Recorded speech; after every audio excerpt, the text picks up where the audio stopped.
Hi, everybody, and welcome to another episode of the Double 18 podcast. I'm your host, Stephen Nagishi, just fresh off recording with my co-host, Ken Fang from Awful Announcing just a few minutes ago.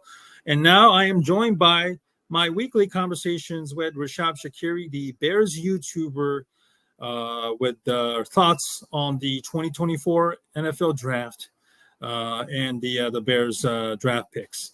Now, normally tonight we were supposed to have John Vogel, the draft expert, who I had the pleasure of conversation back in February.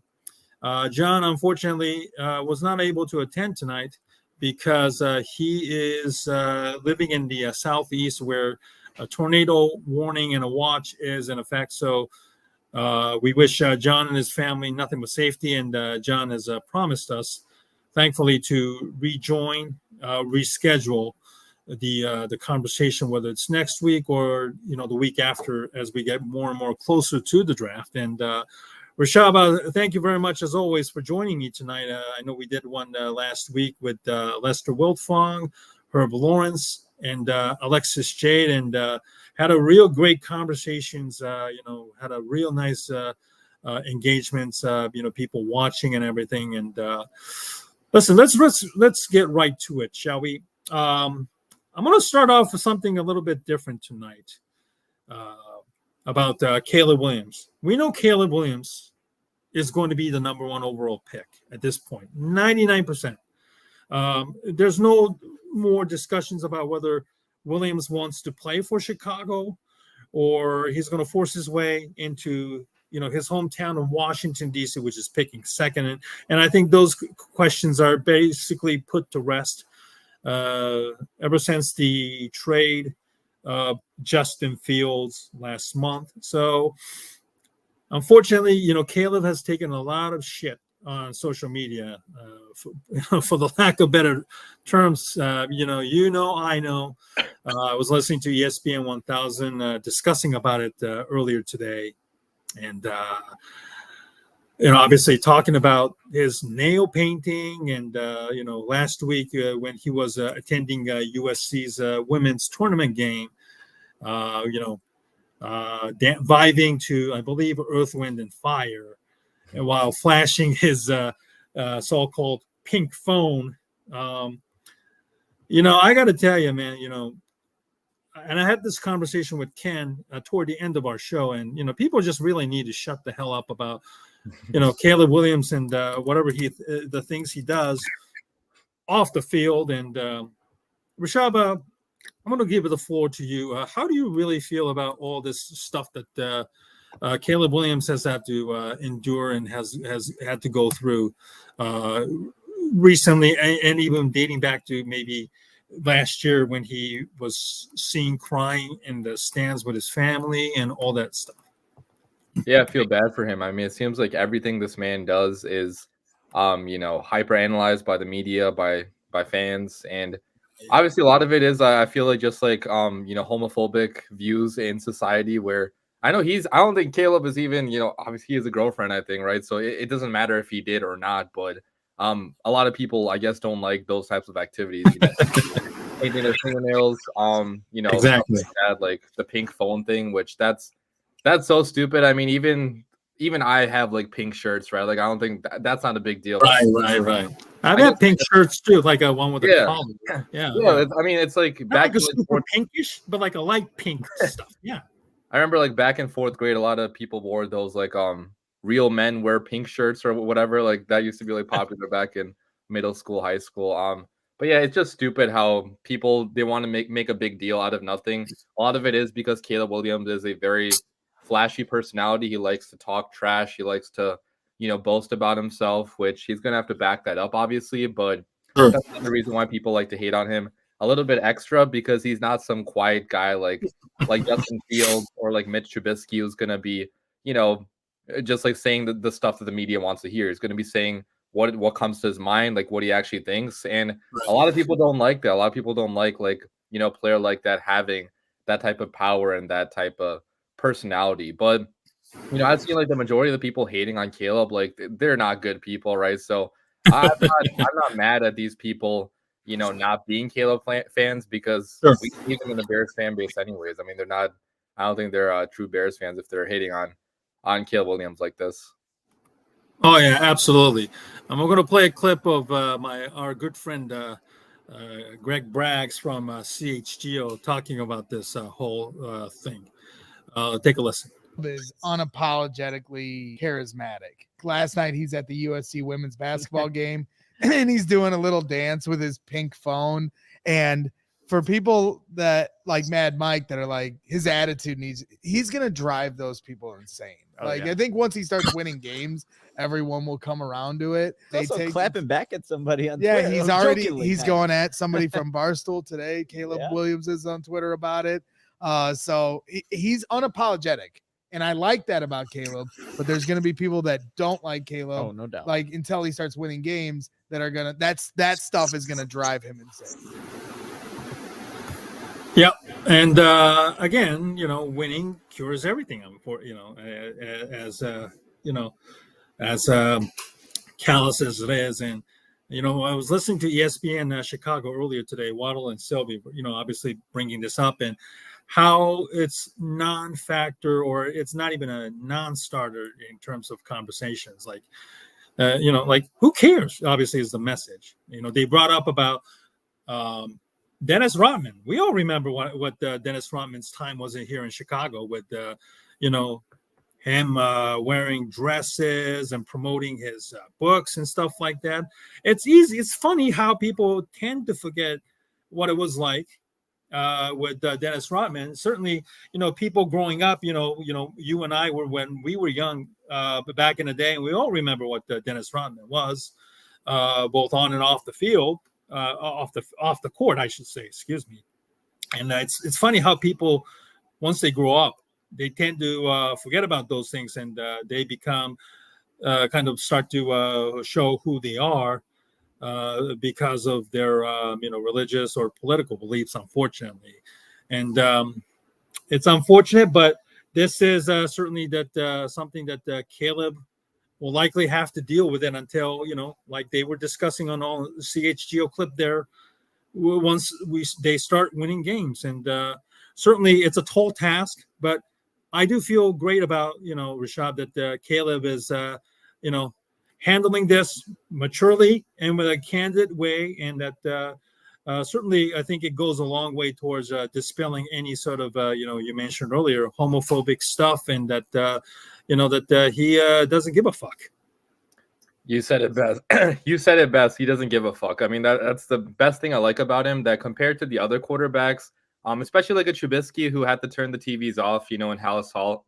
Yeah. I had to cough for a little bit, but yeah, like no a problem. lot of other quarterbacks, like they have been, not wanting to hear what the media says, what the fan base says, and like just like kind of tuning that out. But Caleb Williams is the exact opposite. I heard Kyle Long say this on the BFR podcast recently. Right. Check that out if you guys haven't already, but he talked about like the differences between Jay Cutler, Trubisky, and Caleb. I know Kyle Long doesn't know Caleb, personally, but he was saying like Caleb Williams wants to turn that shit up. Like he wants to hear what everybody is saying, about him, the media, the fan base, like what they think about him. And I think that actually motivates him in a way that, motivates a guy like Tom Brady, like Patrick Mahomes. And I'm not trying to compare Caleb to Mahomes or Tom Brady, obviously, because Caleb has not done anything yet in the NFL, but from a mentality standpoint, his mentality is very similar, I feel like, to some of the greats, and that's going to help him be a great in the NFL, right? If he does put together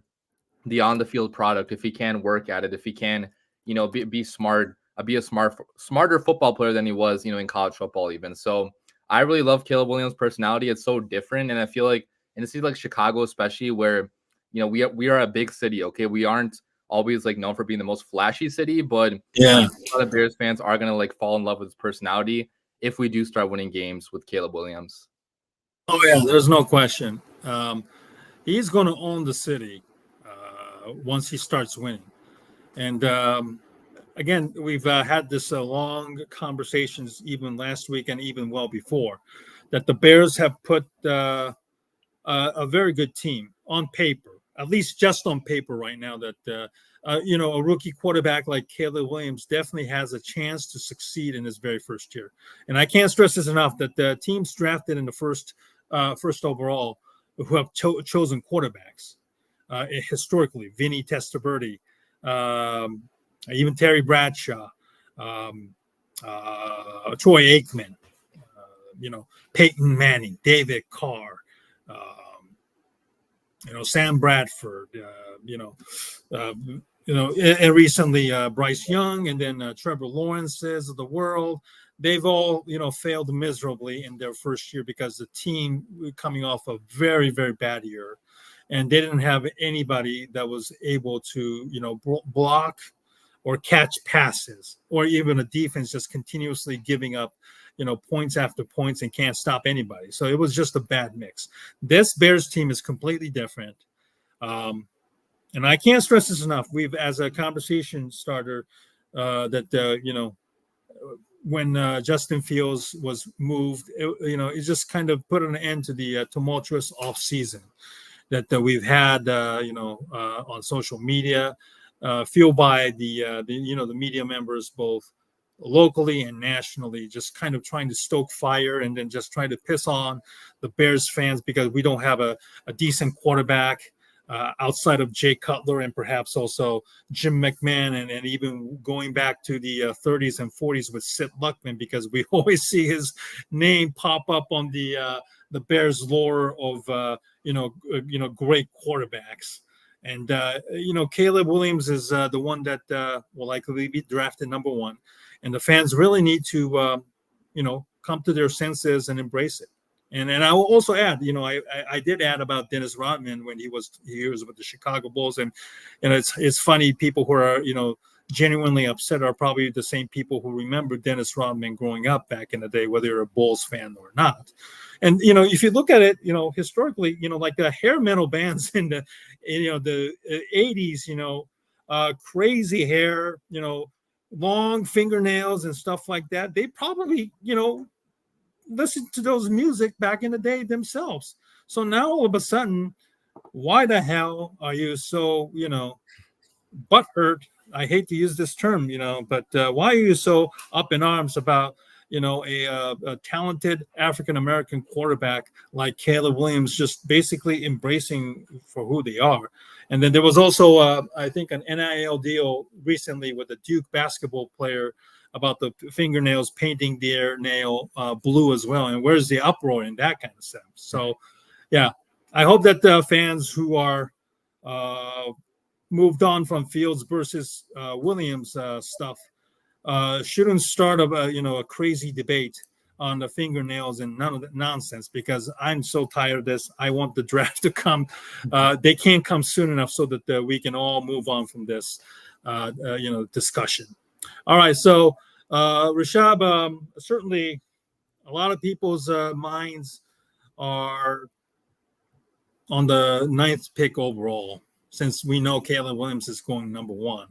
And so I'm going to pose this question to you tonight about the article that I recently wrote on Bear Goggles On about 4 questions. I'm going to pull up the article a little bit later, but as I'm looking.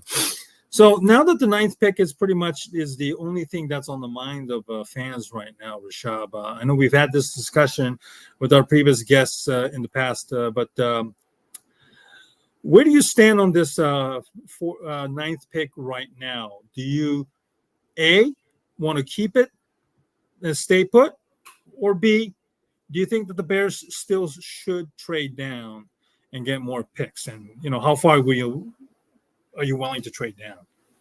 Yeah, it really depends who's on the board. I think if Rome Odunze is on the board, if Malik Neighbors are on the board, then I think I would want to stay at number 9 and just select that top receiver, because we're not going to get a chance to get another receiver like that probably ever again, hopefully, right? Because I don't want the Bears to be selecting that high in the draft, ever again, at least in the next 2 or 3 years. Like, I hope the Bears don't select that high ever again. And with Keenan Allen being an older receiver, he's, I think, 33, 34 right now, maybe 32, I believe. He's 32. Okay. So I guess he's not that old, but he's still not going to be on the Bears for more than 2 or 3 years maximum. right? So like, you still have to plan for life after Keenan Allen. You have to extend DJ Moore probably after next year too. So I think it would benefit the Bears to get a top level receiver, and a guy like Rome Odunze, Malik Neighbors are really premium talents that are only going to be available this year because the draft is so heavy, with quarterbacks, with offensive tackles, with Marvin Harrison Jr., right? So if the Bears do have the chance to get one of those guys, I think I would want the Bears to go, after them. But I also would be very happy with the trade back because we know there's like so many, really good defensive players available on the board that if you go back to pick number, 12, 13, 14, 15, maybe even all the way back to 20, I think 20 would be like the latest spot. I would be okay with the Bears trading back because you can still get a top edge rusher like a Jared Verse, like a Latu, my personal favorite. I don't think Dallas Turner is going to be available if you trade back, but maybe him if he's on the board, right? So you have the opportunity to get the best defensive player on the board and still get, second round pick, third round pick, maybe some extra picks too for next year and this year. So I feel like either scenario, for the Bears, either staying at number 9 or trading back, either could be equally good because both have their merits. But if I had to pick right now and Rome Odunze was on the board, then I would probably stay at 9 and select him. Yeah, the Bears have a very interesting scenario, as we were discussing earlier. I would tend to agree that my guy would be Rome Odunze at number 9. Certainly, I posed this question on my Bear Goggles On article, that Poles has kind of indicated that he's very content with keeping 4 picks if there is no, good trade scenarios available. And obviously, I think that, he gave up a second-round pick for Montez Sweat in last year's trade deal, and then a fourth-round pick in Keenan Allen last month. So I think that the reason why he's content with 4 picks, if he stays there, is because that the second and fourth-round pick is kind of like a, him adding those draft that players that they got in Sweat and Allen into the draft equation. Which certainly makes sense. And then he's also made 25 trades, moving around ever since he took over. And we know that not all the draft picks isn't going to hit. And I know Albert Breer was on ESPN Chicago this morning on his regular guest spot with Cap and Company, Cap and J Hood, that this draft apparently is very, very bad after, 4th round. So it wouldn't surprise me that, maybe they're like, okay, if we're going to trade down, 4th round pick at least is the bottom. I'm not getting 5 or 6 pick, 5th or 6th round picks, because certainly the quality of the draft has been somewhat weakened due to players returning thanks to the NIL deals and so forth. So, this is going to be a very interesting, because after the 9th pick, you're not picking until the 75th pick. And we know that the draft is loaded with receivers. But between the 9th pick and the 75 pick, that's like 66 picks gap you have. And then you're going to, no matter how great of a depth of receivers you have, those players are more than likely be pretty much gone anyway. So I'll be very, very curious to see if, how this 9th pick plays out. Matt Eberflus has stated that they're going to get a blue chip player at 9 anyway. So that trading down scenario, is probably dead. But if there is a good deal out there and how far they can go down and what are they getting in return, if there's somebody offers them a 2nd round pick in this year's draft, I'd be very, very tempted, to pick up that phone. Again, I wrote here, it's contingent on what happens with the first 8 picks, who moves up to get the quarterbacks. We've been hearing a lot of, rumors about Minnesota moving up to perhaps, get J.J. McCarthy or even Drake May and stuff like that. The tackles, Joe Alt or Olu Fashanu, those are the names are, certainly that are right up there. Will anybody jump ahead of Chicago to get the receivers, Neighbors or Odunze? Certainly there are a lot of scenarios that has to be played out, and will be very interesting to see if Poles stay put, or he answers a call for a right trade scenario. So the number 2 question is obviously, could the Bears move up to get a blue chipper that they want, and at what cost? We've been talking about Marvin Harrison and how great it would be, for the Bears to get one. We know Ryan Poles has kind of traded down many, many times because the Bears certainly did not have a first-round pick in his very first draft back in 2022 when the Bears were completely stripped down to the bottom. And then also last year, they moved down from 9 to 10 with Philadelphia, allowing Philadelphia to move up to get Jalen Carter, while the Bears still got the guy that they want in Darnell Wright, the right tackle out of Tennessee. Do you think that the polls, in your opinion, Rishab, that they would move up to get somebody like Marvin Harrison, or do you think that's too much, even for somebody like Ryan Poles, in your opinion? It depends if we're giving up current picks or future picks, because if we have to give up current picks, I don't think he's moving up in any scenario because we already only have, 4 picks, right? So if you sacrifice a 3rd-round pick to move up to, pick number 5 or 6 to get Marvin, I don't think Poles would do that just because, we don't have any more picks on this year, right? So I think if it is future picks we're trading away, like if we are trading away the 2nd-round pick that we have from the Carolina Panthers next year, maybe. Yeah, that's what I was posing that question on my article there too, actually. That I would do 100%. I would hope Ryan Poles would do that too, to get a guy like Marvin Harrison Jr., who is one of the best receiving prospects we have ever seen. If that opportunity comes available, I think Poles would do that because he has shown that he is okay with paying for premium talent. Like he traded away a 2nd-round pick for Montez Sweat. He traded away 2nd-round pick for Claypool, who he thought was a premium talent, but that didn't work out. But like he's okay with paying a little bit extra to get a player that he wants. So I think it's certainly on the table, but I feel like whatever team we have to trade up to, like if it's like number 5, the Chargers pick, or number 4, the Cardinals pick, we have to outbid other teams going up for a quarterback, which is going to raise the price a lot higher, right? So I don't think a 2nd-round pick will get it done. Like I think it's probably going to have to be a future 1st-round pick and also another pick, which I don't think Poles is trading away a 1st-round pick in the future. That's probably just way too much. But if all the quarterbacks are gone by, 5, for example, and the Chargers still want to trade back, I think there could be a scenario where if we do trade, maybe a 4th-round pick this year, maybe a 2nd-round pick next year, I think that could be enough to go up and get Marvin. And for that, I'd be very excited. Right. I pose a scenario here. Could he, as in Poles, send the 2025 2nd-round pick from Carolina and their the exact scenario. 2024 4th-round pick, which is 122, along with the 9th pick, to move up with the Chargers, while getting their 5th overall pick, and then they have a 4th-round pick, which is 105, and then a 5th-round pick, 140.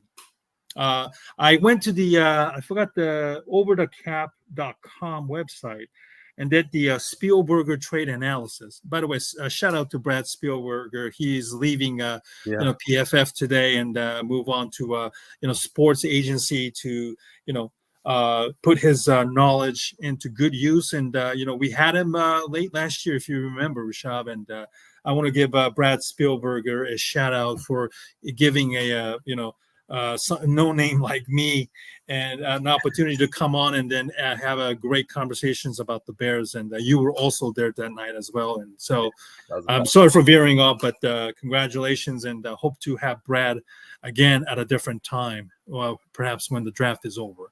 But anyway, getting back to the conversation. So I was using that trade machine scenario, which Brad had come up with. And the points were about maybe 20 points. The Chargers got the best of that by 20 points or so, but it was very, very close. And it would be somewhat ironic that Jim Harbaugh would be of all people would somehow help out the Chicago Bears in this scenario. It'll be very interesting to see if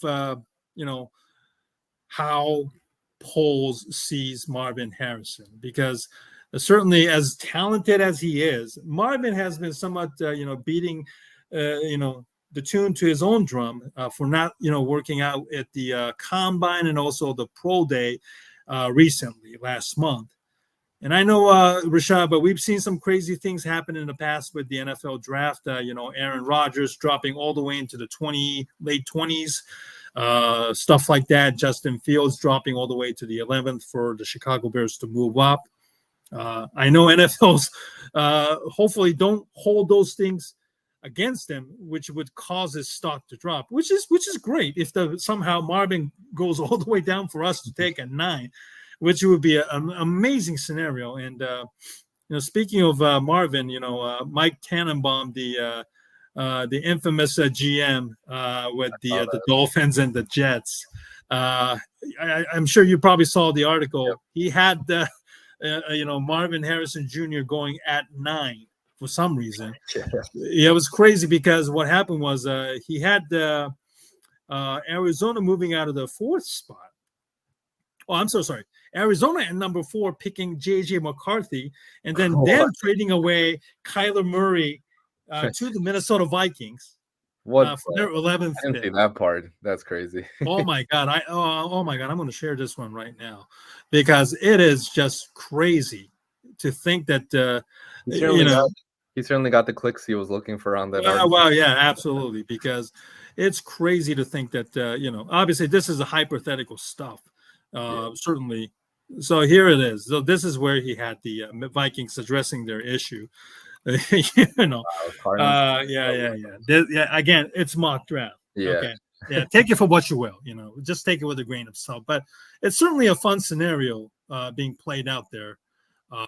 To see what happens. I hope that that the second round pick that they have from Carolina, that could be still considered a very high pick next year, even though Carolina has been spending like crazy to try and upgrade their team, despite not having their first round pick. But still, I would expect that pick to be relatively high, and then the Bears might be banking on that to happen if they were to move up and get a guy like Marvin Harrison. Okay, so the next question that I pose. This is obviously a different question. Could the Bears still draft a center despite adding 2 veteran centers? They've added Ryan Bates, who they gave up their 5th round pick from this year to the Buffalo Bills. Now, if you remember 2 years ago when Poles took over, they tried to sign Bates, who was a restricted free agent, to an offer sheet, which inexplicably the Buffalo Bills matched. And now, Poles got his guy in Bates. It seems as though he's going to get the first crack at the starting center position. They've also added Coleman Shelton from the Los Angeles Rams on a relatively modest deal. So they have at least 2 capable starters at center. I think a lot of people, what they're worried about is it seems as though Poles don't seem to put a lot of emphasis or value in the center position based on, what we witnessed with Cody Whitehair and then his own signing of Lucas Patrick. We've seen, the problems with snapping and pass blocking. And, we are legitimately worried that, we're probably looking at the same scenario, different names, same level of talent. So I pose this question to you, Rishab, maybe with not with the 9th overall pick, but obviously one of the top centers is Jackson Powers Johnson from Oregon. His name has been all over the place on the, the mock draft. How would you see, if the Bears could maybe trade down maybe into the late teens or 20s, would get a guy like Jackson Powers Johnson? Would you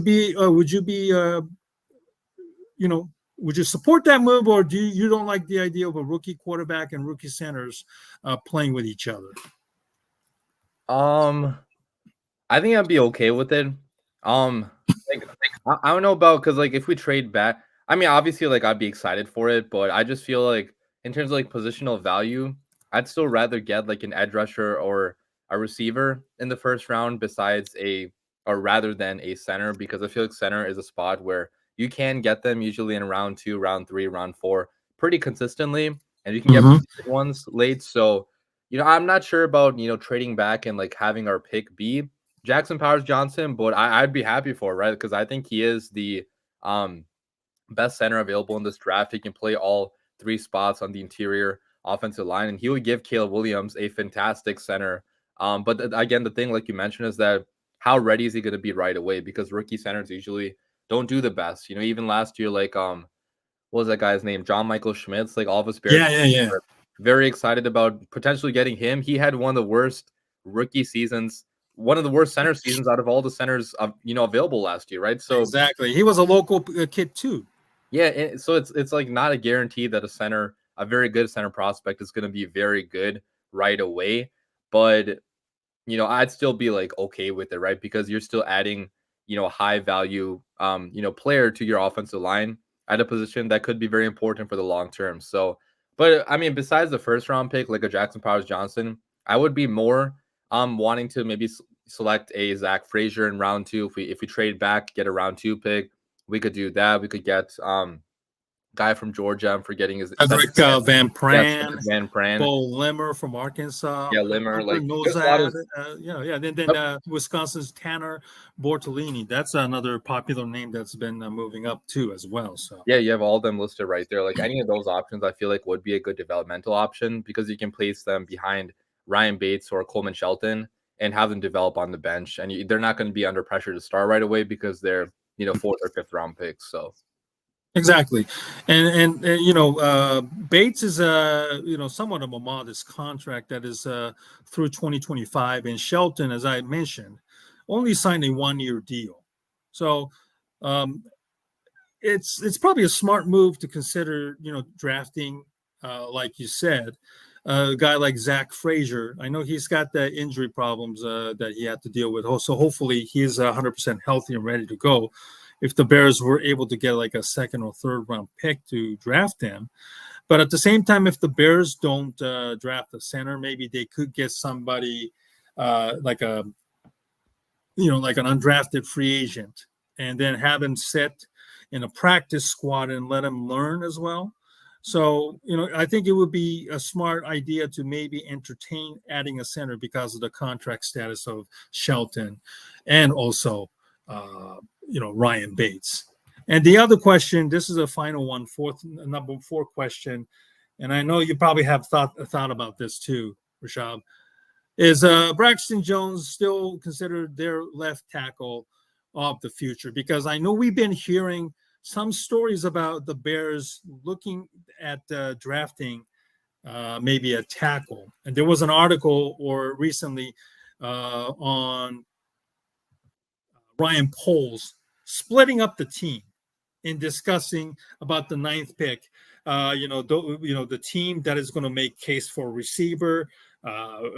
Some will make a case for edge rusher or defensive lineman, or also an offensive tackle.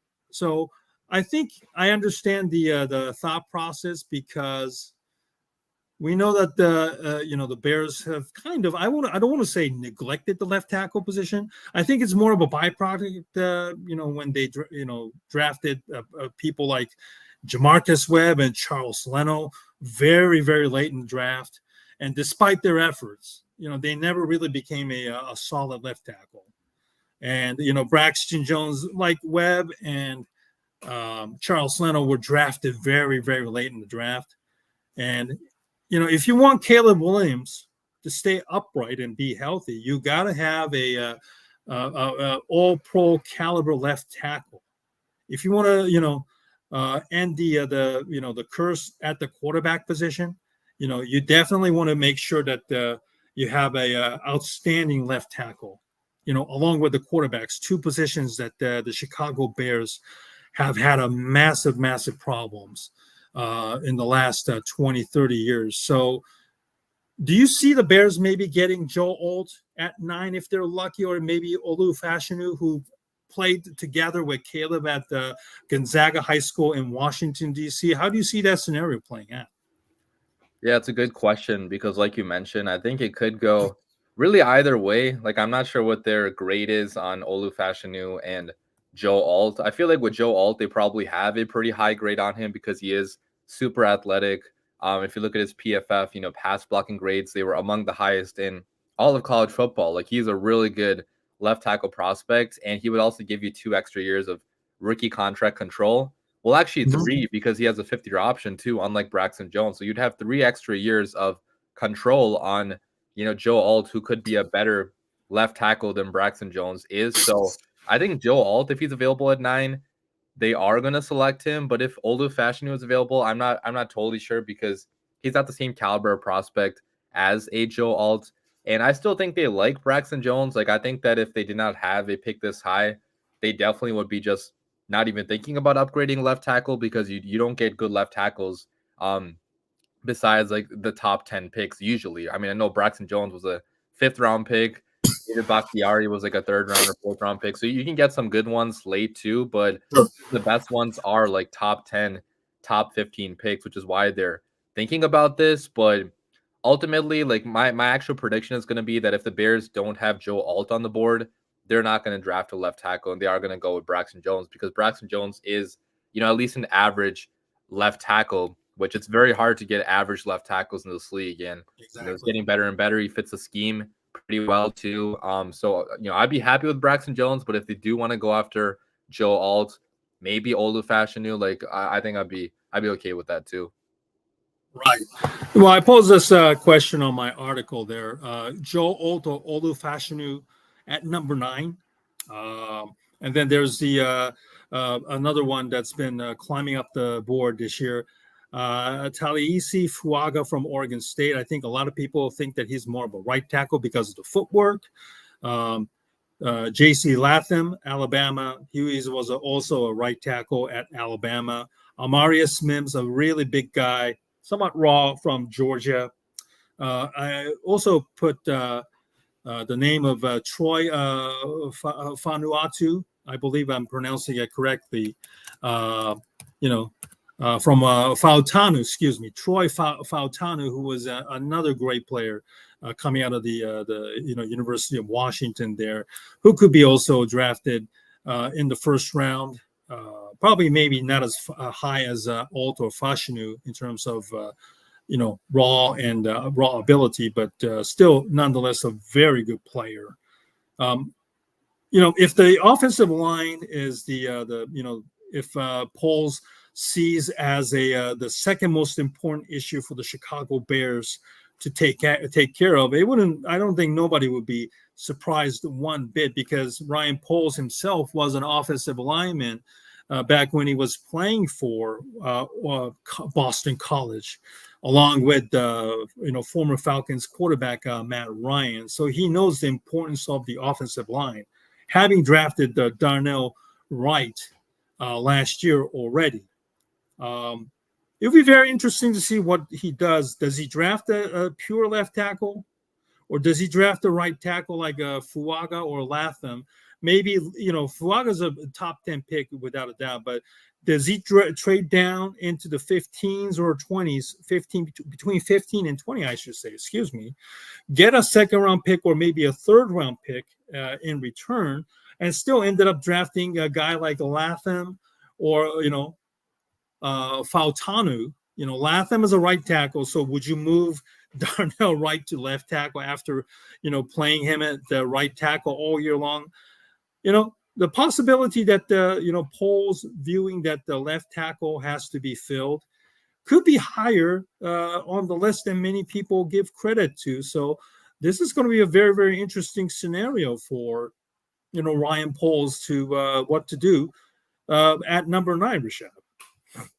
Yeah, it is going to be. And I still think Fuaga could be an option for the Bears, just because he can also play guard as well. And we don't know what the guard situation is going to be like after this year, right? Like, Nate Davis could be maybe cut after this year. He has an out in his contract after this year. Tevin Jenkins is going to be a free agent after this year. So if you want to get Fuaga and play him at guard, that's a pretty high pick to use on a guard. But, all the draft people I follow, like, they're in love with Fuaga, right? So there's clearly something he's doing good, in this game. He's a very nasty offensive lineman. So, I think, yeah, I mean, I don't know what direction Poles is going to go if he does go after the offensive lineman, but I'm not going to ever complain about adding more high-level talent to the offensive line. That's true. That's true. So obviously, staying at 9, it's either pass rusher or pass catcher. There's no question. We haven't touched on the pass rushers, and it's obviously not necessarily the names that you hear all the time. Certainly, Adam Johns of the Athletic posted this, rankings of the pass rushers that the Bears could be looking at. Number 1, Dallas Turner, Jared Verse of Florida State, Latu, your favorite, that number 4, but not because of the edge, but it's Byron Murphy, who is the defensive tackle from University of Texas, a 3-technique player. Certainly, the Bears could use more, 3-technique defensive tackle. Murphy and Jazir Newton of Illinois, who you're familiar with because you're from the University of Illinois there. And you've probably seen him plenty of times. I don't think you could really go wrong with either one. The Bears could get another edge rusher to pretty much help offset Montez Sweat. But at the same time, despite Javon Dexter and Zach Pickens still expected to emerge this year with a tutelage of new D-line coach and D coordinator Eric Washington, adding a guy like Byron Murphy or even Darius Robinson of Missouri. And I know there was a report that the Bears are expected to welcome Chop Robinson, great name, by the way, an edge rusher from the Penn State University.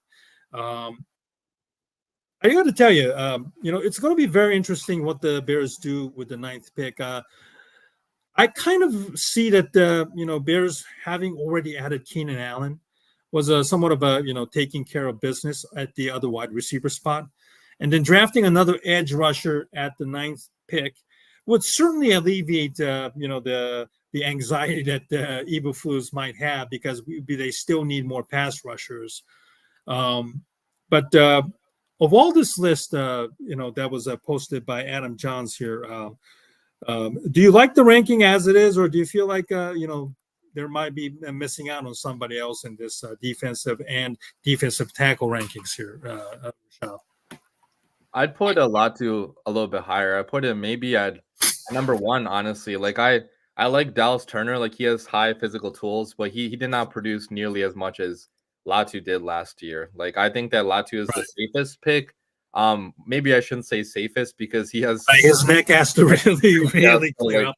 Maybe not safe in terms of like health risk, but in terms of like on the field production, if he is healthy, he is going to be a really good NFL player. Like, I feel like he could be one of those players that produces 10+ sacks every single year of his career. Hopefully for a long career. But like I said, like, he has that health risk. But yeah, otherwise, I think I do agree with that. I would put Johnny Newton on there. Also, like, a little bit, maybe like number 4. Because I feel like he's getting overlooked a little bit just because he is a little bit of smaller guy, smaller defensive tackle. But if you watch him play on Illinois' defense last year and even the year prior, he absolutely dominated opposing centers and opposing guards. Like, he was throwing them to the ground and just bullying them, basically. So I think Johnny Newton should also deserve a spot on that list. I like him a little bit better than Byron Murphy, but otherwise I do agree with that list. I think it is a pretty solid list. And the Bears, I know in the video they released a couple weeks ago where Matt Eberflus was talking about, and Ryan Poles was talking about, like, they were like scouting the edge rushers, and I believe Eberflus or Poles said something about being impressed by them and wanting to draft one if he's there. Not sure who they were talking about, but sure. I think they do want to add an edge or a defensive lineman this year for sure. Yeah, it'll be very, very interesting. Again, after the 9th pick, they're not picking until the 75th. So there's a massive gap between those picks. All the talented wide receivers are definitely more than likely could be gone. So if the Bears still want to add a receiver, because Keenan Allen's only on a 1-year contract and is 32 years old and has also had some injuries in the past. When you start to get old, father time always happens. Find ways to win, unfortunately, in this league. So, I hope that the Keenan Allen is still very, very productive before he starts to lose his skills and tends to get hurt more, and that the Bears have a backup wide receiver, maybe in the second tier of Ladd McConkey of Georgia, Keon Coleman of Florida State, Ricky Pearsall from Florida. Those are the guys who could still be available in the second, late first or early second round, all the way down. They are still very much in play. So the 9th pick is obviously now the clear focus of the attention for the Chicago Bears fans moving forward. Number 1 pick is obviously 99%, Caleb Williams. As we spoke earlier, at the beginning of the show, I think it's a foregone conclusion, despite all the haters of what he's done off the field recently. I think Caleb is more than ready to handle himself, and that he is going to hopefully win fans over with being the first overall selection. I think the real question now that the fans are going to be asking about is what to do with their 9th overall pick moving forward. And as we get closer to the draft, everybody, we're going to be focusing a lot of attention, on that 9th pick. And we're going to be welcoming in a real good guest moving forward. Jacob Infante, the Bears draft expert who writes for the Windy City Gridiron, is expected to be joining us in a couple of weeks. Next week, I'm expected to welcome Ted Noonan from The Athletic to talk about the Bears and the NFL draft as a whole. So very, very excited as well. And as long as Rishab's schedule is available, Rishab will always be joining me to discuss this. Unfortunately, tonight, draft expert John Vogel could not be able to join us because of the tornado watch in his state. So hopefully John will be able to rejoin us either next week or the week after to discuss more about the NFL draft. Rishab, listen, thank you so much for your time tonight. And, we look forward to having you on again. And obviously, you're very, very busy right now with tax seasons. And hopefully you were able to post more upcoming videos about the 9th pick and what you have cooking, as long as whenever you have time for us tonight. And thank you so much for your time as always. And another great, turnaround this time for our stream together. And I want to thank you for watching us. And hopefully you'll be able to follow us on Twitter. Rishab's Twitter handle, as you can see here, his YouTube channel, DaWindyCity Productions, is also there. Make sure to subscribe his channel for great Chicago Bears content. I am also on Twitter as well, and I also write for the Bear Goggles On. As you can see scrolling at the bottom, I'm going to be ramping up my writing as well as we get toward the NFL draft. For Rishab Skiri, I am Stephen Negishi. Good night, everybody, and hope to see you next week for more great Bears content.